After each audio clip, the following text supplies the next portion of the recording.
Hi, today is part 3 of What is Your Dosha Type from an Ayurvedic perspective. And to remind you, the last 2 videos, the first one was on the Vata energy, which is comprised of the elements of air and space.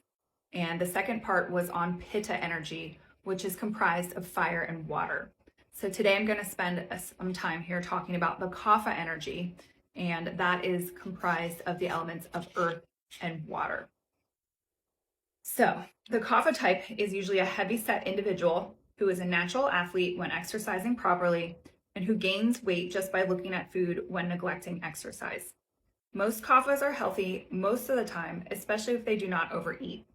Kaphas really do not feel the intense physical hunger that Vatas or Pittas do, since the sweet taste is innately strong in their constitutions, but they can become attached to food as a means of emotional fulfillment.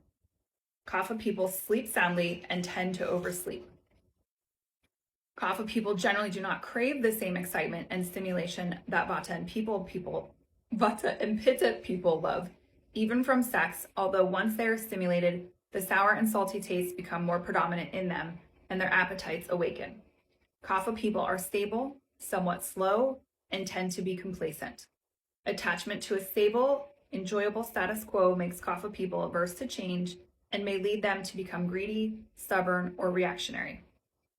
Kaphas need motivation and stimulation, just as Vatas require balance and relaxation, and Pittas require a challenge.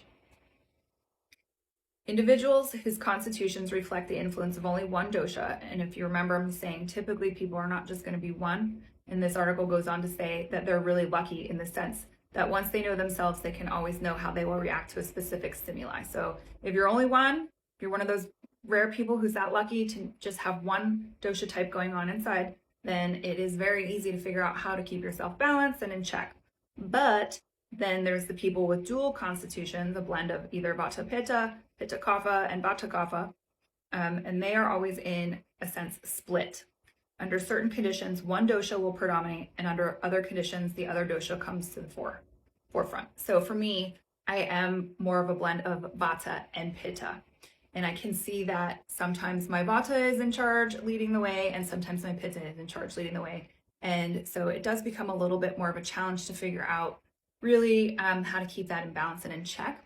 However, I will say that usually you can see the imbalances pretty easily. And so if you know that you have an imbalance going on in Pitta, for example, maybe I have acne or some other skin conditions going on or some type of blood infection, that's probably going to be more of the Pitta energy or heartburn, things like that. And so I would know then I need to balance my Pitta energy. Conversely, if it's my Vata that's out of whack, maybe I have a lot more anxiety than normal, I'm a lot drier in my skin, I'm much more cold, then I know for sure that my Vata is definitely in an imbalanced state and I need to work on harnessing that energy back and bringing it down to the ground.